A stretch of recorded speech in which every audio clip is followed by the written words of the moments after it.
C'est un geste qu'il réalise tous les jours. Thierry Daboval vient contrôler dans l'atelier la qualité de ses tissus. Le contrôle de façure que nous faisons, que je fais tous les jours, matin, midi et soir, me permet de voir s'il n'y a pas de défaut sur les métiers à tisser. Un défaut qui passe, s'il y a un défaut, je le sens. Des textiles de qualité et de haute technologie. L'ingénieur a sauvé cette entreprise et ses 20 salariés du dépôt de bilan en abandonnant le prêt-à-porter. On s'est remis en cause il y a 15 ans et il fallait développer de nouveaux produits. Une usine aujourd'hui qui ne développe pas, qui ne crée pas, qui n'innove pas, elle meurt.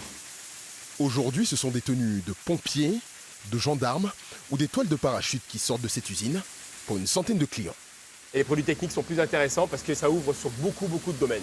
Donc notamment des produits tissus pour les hôpitaux, avec des fils Beltron à base de carbone, comme celui-ci. Et le carbone permet en fait de repousser tout ce qui est bactéries. Des métiers et tout un secteur qui tourne grâce à l'innovation. À l'image des ateliers Gauthier basés à Chalon-sur-Saône.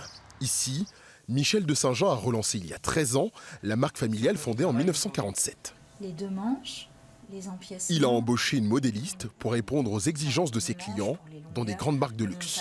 Le but, c'est quand même de les vendre. Donc chacun voudra porter sa taille, 38, 39, 40, 41, 42.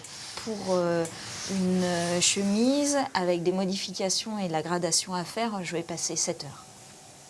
Chaque jour, près de 100 chemises sont produites dans cet atelier. Les 3/4 pour des marques de prêt-à-porter haut de gamme. Et l'entreprise mise aussi sur ses marques propres. Il y a 2 ans, elle a racheté un concurrent local, dont la production est délocalisée au Portugal. Aujourd'hui, effectivement, on a la chance que l'atelier est assez bien rempli au niveau du carnet de commandes, mais ça ne suffit pas. On fonctionne à la saison, donc on a à peu près 6 mois de visibilité. Et au-delà, théoriquement, on va dépendre des collections, on va dépendre des clients. Traduction du dynamisme de cette filière, la mise en place d'une formation spécialisée à côté des ateliers. Une proximité bienvenue pour Coralie, du haut de ses 19 ans. Ma mère, elle est couturière de métier et à 15 ans, je ne savais pas trop dans quel domaine m'orienter.